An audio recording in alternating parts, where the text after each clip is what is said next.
Sakhi, the house of Kanchi weaves, Telangana, Andhra Pradesh. నమస్తే రమగారు. నమస్తే జయ. రమగారు, నవరాత్రుల్లో 4వ రోజులో ఉన్నాం. ఈ రోజు యొక్క విశిష్టత, ఈ రోజు అమ్మవారు ఏ అలంకరణలో ఉంటారు, మన పూజ విధానం ఏ విధంగా ఉండాలి? ఆశ్వయుజ శుద్ధ చవితి. ఈ చవితి 4వ రోజున సాధారణంగా మనం కాత్యాయని పూజ చేసుకుంటారు. అయితే మనకి కనకదుర్గ దేవాలయంలో విజయవాడ ఇంద్రకీలాద్రి మీద మహాత్రిపుర సుందరి అవతారం వలయిస్తారు ఈరోజు. ఈ మహాత్రిపుర సుందరి అంటే అమ్మవారు అటు ఇటు సచామర రమావాణి సవిదక్షిణ సేవిత శివకామేశ్వరాంకస్థ శివ స్వాధీన వల్లభ ఈ స్వరూపాల్లో కనపడుతుంది. లలితాదేవి అనగానే మామూలుగా మనం ఎక్కడ కనపడతారు, ఏదైనా ఫోటోలో చూసేసరికి పరమేశ్వరుడు పడుకుని ఉన్నట్టు, అవును, ఆయన అంకం మీద తొడల మీద ముళ్ళో అమ్మవారు కూర్చుని ఉన్నట్టు, అది కూడా ఏమిటి ఇట్లా స్థిమితమైన రూపంతో పాశాంకుశాలు ధరించి, తర్వాత ఏమో చెరుకు విల్లు ధరించి, పుష్పబాణాలు ధరించి స్థిమితమైన ప్రశాంతమైన స్వరూపంతో కనిపిస్తుంది. చతుర్భుజిగా కనపడుతుంది అమ్మవారు. ఈ స్వరూపంలో ఉన్న అమ్మని ఈ రోజున మనకి కనకదుర్గ దేవాలయంలో చూపిస్తారు స్వరూపం. అయితే అమ్మవారిని మనం కాత్యాయని వ్రతం అని చెప్పుకుంటాం ఈ రోజున. ఈ కాత్యాయని వ్రతం ఏంటంటే శ్రీకృష్ణుణ్ణి భర్తగా పొందటానికి గోపికలు ఆచరించిన వ్రతంగా చెప్తారు. ఈ చతుర్థి నాడు మన త్రిపుర సుందరి అవతారమైనా వేసుకోవచ్చు, చెప్పుకోవచ్చు అమ్మవారిని, లేదా కాత్యాయనిగా కూడా చెప్పుకోవచ్చు. ఎవరైనా వివాహం కావాల్సిన కన్యలు ఉంటే ఇంట్లో వాళ్ళతోటి కాత్యాయని వ్రతం, కాత్యాయని కథ చెప్పుకోవటమే. కాత్యాయని దేవి ఆమె స్వరూపంతో ఆమె కూడా ఇలా పాశాంకుశాలు, తర్వాత ఏమో పుష్పబాణ హస్తగానే కనపడుతుంది. ఆమె స్వరూపం కూడా ఇలాగే కనిపిస్తుంది. అయితే ఇక్కడ మహాత్రిపుర సుందరి అని ప్రత్యేకంగా చెప్తారు.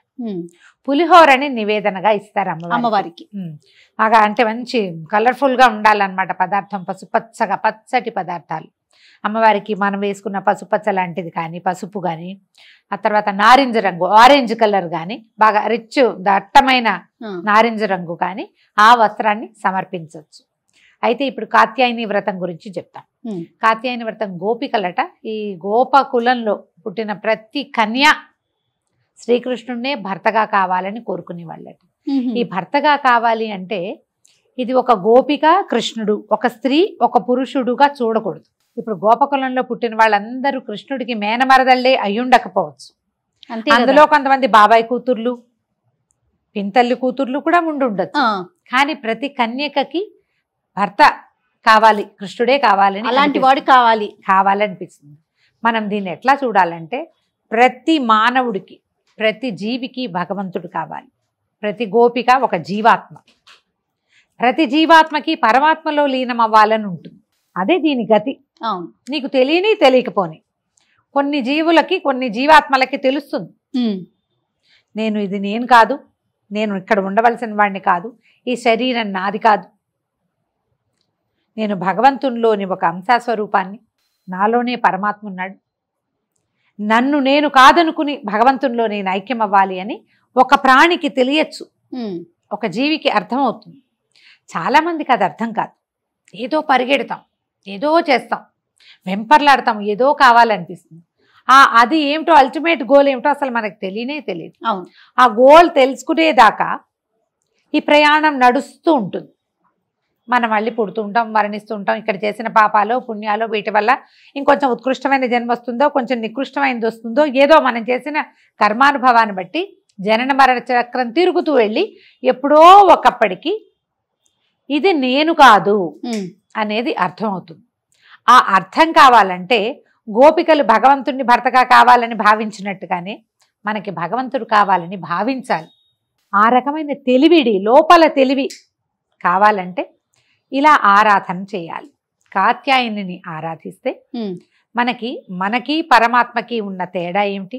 ఎక్కడ భేదం లేదు. మనలో ఉన్నవాడు పరమాత్మే, ఈ జీవాత్మ స్వరూపంలో ఉన్నవాడు ఆయనేనని మనకు అర్థమవుతుంది. ఆ అర్థం చేసుకునే తెలివిని సంపాదించుకోవటం కోసం ఈ రోజున త్రిపుర సుందరి అవతారంలో ఉన్నటువంటి కాత్యాయనిని పూజించాలి. చక్కటి కమ్మటి పులిహోర చింతపండుతోటి తయారు చేసి, రుచికరం, చూడ్డానికి ఎంతో పంచవర్ణాలతోటి ఎట్లా కళగా కనపడుతుంది. పులిహోర అనగానే అందంగా ఉంటుంది. అవును. ఇంత చిత్రాన్నాన్ని అమ్మవారికి నివేదన చేయాలి. ఈ కాత్యాయనికి ప్రత్యేకంగా చెప్తారు ఎర్రటి పువ్వులతో పూజ, ఎర్రని గాజులు సమర్పించటం, కుంకుమ సమర్పించటం, ఎక్కువ మంది ముత్తైదువులకి ఈ రోజున మనం పూజించటం, మామూలుగా కన్యగా పూజ ప్రతిరోజు చేసుకుంటాం, ఏదో ఒక చేసుకుంటాం. కన్యని తెచ్చుకుంటాం. ప్రతిరోజు ఒకే రకం కన్యే దొరికినా మనకి 4 ఏళ్ల పిల్లలే ఉన్నారు మన బిల్డింగ్ నిండా. మనం వయసులు చెప్పుకున్నాం కదా, 2 నుంచి 9 దాకా. అంటే ఓ రోజు 2వ అమ్మాయి 2 ఏళ్ళది, ఓ రోజు 3 ఏళ్ల పాప, ఓ రోజు 4 ఏళ్ల కన్య దొరుకుతుంది, దొరకదు. ఒకే వయసు వాళ్లే ఉన్నప్పటికీ కూడా అదే మన ప్రాప్తం అనుకుని రోజుకొకళ్ళకి పెట్టుకోవచ్చు. ఏం చేస్తారు అమ్మగారి పిల్లలకి?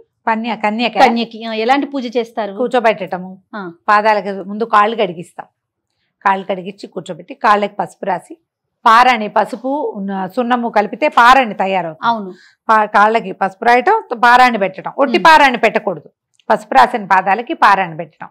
తర్వాత కుంకుమ, తర్వాత కాటుక, బుగ్గన ఒక చుక్క, తర్వాత తల ముడవటం, జుట్టు ఉంటే చక్కగా దువ్వి కాసిన పువ్వులు పెట్టడం. అమ్మవారిని అలంకరించడమే ఇది. అలంకారం అయిన తర్వాత ఒక పీట మీద చక్కగా పొద్దుగా కూర్చోబెట్టి ఏదైనా తినడానికి పెట్టడం. మనం ఆ రోజు అంటే ఇది అమ్మవారికి నివేదన చేసిన ప్రసాదము పెట్టచ్చు, లేదా వీళ్ళకే భోగం ప్రత్యేకంగా తయారు చేసుకోవచ్చు. చేసి చక్కగా ఒక విస్తరి వేసి ఏదో ఒక పదార్థం చేయకూడదమ్మా. ఎప్పుడు కూడా 4 పదార్థాలు మనకు విస్తరి కళగా కనపడాలి. పిల్లలు చేయి విడిచి తీసుకునేలాగా చేయాలి. వాళ్ళకి నచ్చిన పదార్థం ఏదైనా. మన పక్కింట్లోనే ఒక పాపాయి ఉందనుకోండి, తనకి ఏమి ఇష్టము, కొంతమంది పిల్లలు బంగాళదుంపలు ఇష్టం, బంగాళదుంపల కూర, అన్నము, చారు, పెరుగు, కాస్త ఏదైనా తీపి పదార్థం. వాళ్ళు అవేమి తినరు, ఏదో ఉప్మా లాంటివి తింటారు, పులిహారే తింటారు పిల్లలు. చాలా మంది పులిహార కనపడుతుంటే పులిహారే తింటామంటారు. పులిహారతో పాటు ఒక పులిహార పెట్టకుండా దాంతో ఏదైనా తీపి పదార్థము, ఒక చిన్న బిళ్ళ పెరుగు, అన్నము, ఇలాంటివి తినిపించడం. ఆహారం తీసుకున్న తర్వాత చక్కగా మళ్ళీ బొట్టు పెట్టి బట్టలు పెట్టడం. ఏదైనా అలంకరణ సామాగ్రి ఉంటే పిల్లలకి సాధారణంగా ముందు అలంకరణ సామాగ్రి అన్నీ ఇచ్చి అప్పుడు భోజనం పెడతాం. ఆ తర్వాత తాంబూలం ఇచ్చాక కొంతమంది ఇష్టపడరు, కానీ హారతి ఇస్తే చాలా మంచిది పిల్లలకి. ఏ కన్యకైతే మనం పూజ చేసుకుందాం అనుకున్నామో, కన్యా పూజన చేస్తాం కదా, ఆమెకు ఒక హారతి ఇచ్చి తర్వాత ఆమె చేతికి అక్షింతలు ఇచ్చి అక్షింతలు వేయించుకోవాలి పిల్లతో. ఆ కన్యకతోటి మనం అప్పుడు కుమారి స్వరూపం, ఆవిడే బాలా స్వరూపంగా పెట్టుకున్నాం కదా, ఈ బాలా స్వరూపానికి నమస్కారం చేసుకుని తదుపరి జన్మల్లో అయినా నాకు భగవంతుడిని చేరే దారి, నీ దగ్గరికి వచ్చేసే దారి చూపించమని. ఇప్పుడు దసరా ఏ పండగల్లో అయినా కూడా మనకు దేవతార్చన ప్రధానాంశంగా ఉంటుంది. ఏ పండుగైనా వండుకోవటం తినడమే మన జీవితోధ్యాయం అయినప్పటికీ ఖచ్చితంగా దైవారాధన ఉంటుంది. ప్రతి దైవారాధనలోనూ మనం సాధారణంగా ఏం చేస్తాం, ఏదో కోరికలు, మా పిల్లల పైకి రావాలి, మా ఆయన వృద్ధిలోకి రావాలి, మా వ్యాపారం పెరగాలి, నాకే బంగారం కావాలి, బట్టలు కావాలి, ఇల్లు కావాలి, వాకిలు కావాలి, ఫారిన్ ట్రిప్ కావాలి, ఏవో అడుగుతాం జయ. అవునండి, ఇవే వస్తూ ఉంటాయి. అవును. అయితే పండగలకి మనం ఎప్పుడైనా సరే ఈ రోజుల్లో ఇది కోరితే వస్తుంది అలాంటివి చెప్పం. ఇది ఇప్పుడు చేయాల్సింది అంతే. కోరికలతో సంబంధం లేకుండా నువ్వు కోరుకుంటావంటే ఎక్కడ ఏది కోరుతావో నీకు లభించాల్సింది లభిస్తుంది అంతే. కాకపోతే ఈ దైవారాధన ఈ సమయంలో ఇది చేయాలన్న నియమం ఉంది మనకి. ఇదే కన్యా పూజ మనకి ఎక్కడైనా సంవత్సరంలో చెప్పబడిందా? ఎక్కడ చూడమ్మా. చూడు, దానాలు ఉంటాయి, అన్ని దానాలు అన్ని పండగలకి దానం చేయండి చెప్తారు. అవును. కానీ విశేషించి కన్యా పూజ, శివాసిని పూజ ప్రత్యేకంగా చెప్పేది ఇప్పుడు దసరా పండుగల్లో. ఎందుకంటే ఇప్పుడు ఈ ఆద్యశక్తి యొక్క, చైతన్య శక్తి యొక్క ఇది అంటే బలం ఎక్కువగా ఉంటుంది, ఆమె ప్రసన్నత ఎక్కువగా ఉంటుంది. ఇప్పుడు ఈ ప్రసన్నత అంతా ఎందుకు మనకి? మనం ఏదో ఈ చిన్న చిన్నవి మనకు కావాల్సిన మెటీరియలిస్టిక్ థింగ్స్ ని సంపాదించుకోవటము, తాత్కాలికమైన ప్రయోజనాలను ఇచ్చేది కాదు, శాశ్వతమైన ప్రయోజనాన్ని ఇవ్వగలిగే శక్తి ఉన్న రోజులు. కాబట్టే ఈ నవరాత్రులు ప్రత్యేకంగా చెప్తారు. ఒక నవరాత్రి కాదు, మనకి 4 నవరాత్రులు ఉన్నాయి. 2 మనం ప్రఖ్యాతంగా చేస్తాం. గుప్త నవరాత్రులు మనం ఇప్పుడు చెప్పుకుంటున్నాం, కానీ అది అందరూ చేసేవి ఎక్కువగా అవలంబించేవి కాదు. అది ఎవరు చేస్తారు? కేవలము ఆ మంత్రోపాసనం ఉన్నవాళ్ళు మాత్రమే. మనకు అసలు అక్కర్లా అవి. ఈ ప్రఖ్యాత 2 నవరాత్రుల్లోనూ చైత్ర నవరాత్రుల్లో మనం విశేషించి చేసేది ఏం లేదు. అవునండి, గుళ్ళల్లో చేస్తారు, ఇళ్లలో చేసేది ఏమీ ఉండదు. మా రామాయణం చదువుకోండి, మనమే రామాయణం చదువుకోండి అని చెప్తూ ఉంటాం. కానీ మనం చేయలేం మన చిన్నప్పుడు. కానీ మన చిన్నప్పుడు కాదు, మన తాతల నాటి నుంచి దసరా 10 రోజులు చేయటం ఉన్నది. ఈ 10 రోజుల్లోనే ఈ ఆద్యశక్తి అయిన చైతన్యము ఉత్తేజితంగా ఉంటుంది. ఈ ఉత్తేజితంగా ఉన్న శక్తిని మనం ముట్టుకుంటే, ఇప్పుడు ఏదైనా ఒకటి రెడీగా ఉన్నదాన్ని పట్టుకుంటే ఎంత సులువు. ఆ రెడీగా ఉండే శక్తి ఈ రోజుల్లో ఉంది కాబట్టి ఇప్పుడు ఇది చెప్పబడింది. కాబట్టి చక్కగా ఈ 10 రోజులు చేయగలిగినంత దైవారాధన చేయండి, ఉండగలిగినంత ప్రసన్నంగా ఉండండి, ఉండగలిగినంత ప్రశాంతంగా ఉండండి. ఎంత ప్రార్థన చేస్తే అంత ఫలితం లభిస్తుంది. ఈ ఫలితం అంటే నీకు కావాల్సినవే కాదు, నీకు రావాల్సినవి ఏవేవో ఉంటాయి. అది కదా గారు, అంటే మనకు కావాల్సిందే కాదు కదా, రావాలి కదా, అది తప్పకుండా వస్తుంది. కాబట్టి ఈ రకంగా లలితా త్రిపుర సుందరి స్వరూపంలో ఉన్న మహాత్రిపుర సుందరిని ఆరాధన చేయండి. కన్యలు ఉంటే గనక, అంటే అవివాహిత కన్యలు మన ఇంట్లో ఉంటే వాళ్ళతోటి ఈ రోజున కాత్యాయని స్వరూపాన్ని ధ్యానించుకుని లలిత అష్టోత్తరం చదువుకోవచ్చు. ఏదైనా మనకు కావలసిన స్తోత్రాన్ని చదవగలిగినంత చిన్న స్తోత్రాన్ని అయినా చదువుకుని అమ్మవారిని అర్చించండి. ఈ రోజున మనం వడపప్పు పానకం రోజు పెడతాం. పళ్ళు ఫలాలు నివేదన చేయండి, పులిహోర నివేదన చేయండి. ప్రధానంగా పులిహోర నివేదన చేస్తే మంచిది. ఈ నవరాత్రులు, శరన్నవరాత్రులు మొత్తం మీద కూడా పలానా ఆలయం దర్శించుకుంటే చాలా, అంటే దర్శించుకోవాలి అలా అనుకునేటువంటి ఆలయాలు ఏమన్నా ఉన్నాయా? ఏ అమ్మవారి ఆలయాన్ని దర్శించినా మంచిదే జయ. కనీసం మన పక్కనే ఉన్న మన గ్రామ దేవత చిన్న గంగానమ్మ దేవాలయాన్నైనా చూడండి. ఎందుకంటే శక్తి ప్రసన్నంగా ఉంటుందని చెప్తున్నాం కాబట్టి అన్ని చోట్ల అదే కదా ఉండేది. అంతే, ఒక స్వరూపంలో కనపడుతుంది. అక్కడికి వెళ్ళి నమస్కారం చేసుకుంటే మంచిది. ఈ శరన్నవరాత్రులు అన్ని రోజులు కూడా మనం తలస్నానం చేయాలి, అలాంటి నియమాలు ఏమన్నా ఉన్నాయండి? అంటే మనం కార్తీకంలో తలస్నానం ప్రధానంగా అనుకుంటాం, అట్లాంటి నియమాలు ఏమన్నా ఉన్నాయంటారు? దీనికి అట్లా ఏం చెప్పరు చేయాలి, అలా ప్రత్యేకంగా ఏం లేదు. మీరు ఏదైనా అశుచి పడితే, బయటికి వెళ్తే, ఎవరితోటైనా కలవకూడని వాళ్ళతో కలిసామని అనిపించినప్పుడు తలస్నానం చేయాలి, కానీ లేకపోతే అక్కర్లేదు. మనం మొదటి రోజున తలస్నానం చేసుకుని మొదలు పెట్టుకుంటాం కదా, మీ అవకాశాన్ని బట్టి చేసుకోవటమే, కానీ దీనికి ఇలాంటి నియమం అయితే లేదు. ఈ 2 పూట్ల స్నానం చేయాలా ఇలాంటివి కూడా అడుగుతారు. మధ్యాహ్నం మంచాల మీద పడుకున్నా, మంచం మీద పడుకుంటే మధ్యాహ్నపు నిద్ర అసలు పనికిరాదు. ఈ నక్తాలు కానీ ఉపవాసం కానీ చేసేటప్పుడు. ఇప్పుడు ఏదో చిన్న లేత నెలల గర్భమో, లేకపోతే చిన్నపిల్లలు ఉన్నవాళ్ళు, ఏదైనా చిన్న బద్ధకం ఉన్నవాళ్ళు, శీతాకాలం వచ్చేస్తోంది కాబట్టి కాస్త ఒళ్ళు బరువుగా ఉన్నవాళ్ళు, ఇలాంటి వాళ్ళకి కాస్త ఏమైనా ఇబ్బందిగా ఉండి మధ్యాహ్నం పడుకుంటే సాయంకాలం ఒక చెంబు నీళ్లు పోసుకుని అప్పుడు దీపారాధన చేసుకుంటే మంచిది. వస్త్రాలు మార్చుకోవడం, కాళ్ళు చేతులు మొహం కడుక్కుని బట్టలు మార్చుకున్నా పనికొస్తుంది. ఈ నెత్తి మీద నీళ్లు అనేది సువాసినికి ప్రతిరోజు తల స్నానం అసలు చెప్పబడలేదు.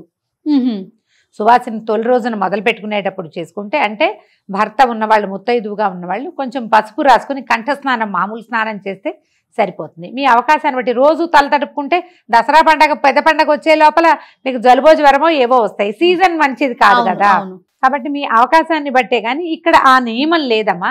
రోజు నెత్తి మీద నీళ్ళు రాత్రి మంచం మీద పడుకున్నాం కాబట్టి పొద్దున్న తల మీద పోసుకోవాలన్న నియమం లేదు. మీరు పడుకున్నా కూడా, మంచం మీద పడుకున్నా ఉదయం మీరు పసుపు రాసుకుని కంఠ స్నానం చేయొచ్చు, దానికి ఏం తప్పు లేదు. రమ్మగారు, అవివాహితులు కానీ వితంతువులు కానీ ఈ పూజా విధానంలో పాల్గొనొచ్చు అంటారా? చక్కగా పాల్గొనొచ్చమ్మా, బ్రహ్మాండంగా చేసుకోవచ్చు. కన్యలు గనక పూజ చేసుకుంటే, కన్యలు మన ఇంట్లో పిల్లలు, పెళ్లి కాని పిల్లలు ఉంటే వాళ్ళతో తాంబూలం ఇప్పించండి, నమస్కారం చేయించండి, లలితా సహస్రనామం చదివించండి, అమ్మవారికి పూజలు అన్ని చక్కగా అలంకారం వాళ్ళతో చేయించండి, శుభం జరుగుతుంది. వితంతువులైనా భర్త లేకపోయినా పూజా విధానానికి ఏ తప్పు లేదమ్మా. వాయినాలు అవి ఇవ్వకుండా ఉండటం ఒకటే తప్పిస్తే అది ఒప్పుకోదు సమాజం కాబట్టి. మిగిలినవన్నీ చేసుకోవచ్చు, మీరు చక్కగా ఇంట్లో పూజ చేసుకోవచ్చు, రోజు లలితా సహస్రనామం చదువుకోవచ్చు, ఏ తప్పు లేదు దానికి. రమ్మగారు, శరన్నవరాత్రులు మొత్తం కూడా మొదటి రోజు నుంచి చివరి రోజు వరకు కూడా స్త్రీలు పాటించాల్సిన నియమాల గురించే మనం మాట్లాడుకుంటున్నాం. ఇక్కడ పురుషుల పాత్ర ఏంటండి? అంటే యాక్చువల్గా ఇది ఇళ్లల్లో ఉండే విధానం అయితే పురుషులది ప్రధాన పాత్ర జయ, వాళ్ళది ప్రధాన పాత్ర. వారి ఇంట్లో దేవతార్చన ఉంటే, వాళ్ళకి మంత్రోపాసన ఉంటే, ఉపదేశం ఉంటే ఖచ్చితంగా వాళ్ళు మంత్రోపాసన చేసుకోవాలి. అమ్మవారిని నిలబెట్టడము, కూర్చోబెట్టడం సమస్తము మగవాళ్లే చేస్తే, పరిచర్యే ఆడవాళ్ళు చేసే విధానం ఉండేది. ఇప్పుడు కూడా కొన్ని కుటుంబాల్లో అలానే ఉంటుంది. ఖచ్చితంగా మగవాళ్లే ఇదంతా చేస్తారు. పరిచర్య, ప్రసాదం, నివేదనలు, వంట చేసి పెట్టడము, కావలసిన హారతులు, దీపారాధనలు అన్నీ తయారు చేయటం, పువ్వులు తయారు చేయటం, అమ్మవారిని అలంకరణ చేయటం. కానీ అమ్మవారిని కూర్చోబెట్టడము, ఆమె యొక్క అష్టోత్తరాలు, పూజా విధానము సమస్తము మగవాళ్లే చేస్తారు. వాళ్ళ ఇంట్లో ఉండే పద్ధతమ్మా. ఇప్పుడు ఇది సార్వజనీయమైన సంగతిగా అయిపోయింది. అందరూ ఇప్పుడు మంత్రోపదేశం ఉండాలి, మగవాళ్లే చేయాలి, ఈ రకమైనవి ఉన్నవాళ్ళు ఉంటారు, లేని వాళ్ళు ఉంటారు కదా. ఎవరైనా చేసుకోవాలని ఆశపడతారు కదా. లౌకికమైన వ్యవహారంగానే ఇది పరిణమించింది కాబట్టి మనం ఆడవాళ్ళు కూడా చేసుకోవచ్చు. దానికి ఏం పెద్ద మగవాళ్ళు చేయాల్సిందేనని ఖచ్చితంగా వాళ్ళకి అవకాశం లేదు, అలవాటు లేదు, ఆ రకమైన ఆచరణ తెలీదు. అప్పుడు ఎందుకు వాళ్ళని ఇందులోకి లాగటం? మీరు నేర్చుకుంటున్నారు, తెలుసుకుంటున్నారు. ఎవరో ఒక గురువులో, టీచర్లు, మంచి వాళ్ళు 4 మంచి ముక్కలు చెప్పే వాళ్ళ దగ్గర తెలుసుకున్నప్పుడు మీరు తెలిసిన విధానంగా చేయండి. వాళ్ళతో దండం పెట్టించండి.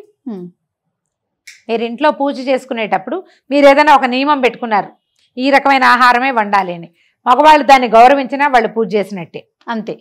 దానికి వాళ్ళు ఒప్పుకుంటే నువ్వు ఈ పూజ నువ్వు చేసుకో, నాకు కావాల్సింది నాకు చేయాల్సిందేనన్న మాట అంటే ఇక ఏం లేదు, మీ దారి మీది వాళ్ళ దారి వాళ్ళది. అట్లా కాకుండా దానికి వీళ్ళు గౌరవంగా ముందుకు వెళ్తే భక్తిభావంతో ముందుకెళ్ళి అలాగే ఇవిడేదో చేసుకుంటోంది కాబట్టి మనం ఇతరత్ర వ్యవహారాలకు దెక్కకూడదని వాళ్ళు కనుక భావించారనుకో, వాళ్ళు పూజలో పాల్గొన్నట్టమ్మా. అప్పుడు బాగా చెప్పారు, వాళ్ళు పూజలో పాల్గొన్నట్టే. వాళ్ళే దీపం పెట్టకపోయినా కూడా ఒప్పుకున్నారు కదా, ఒప్పించుకోండి అంత మాత్రం. పూజ చేయాల్సిందేనని పెట్టుకోకపోయినా ఇంత మాత్రం ఒప్పించినా కూడా వాళ్ళకి కూడా ఫలితం లభిస్తుంది తప్పకుండా. సంతోషం రామ్ గారు, నమస్తే. నమస్తే. Anchor's dress courtesy by Saki.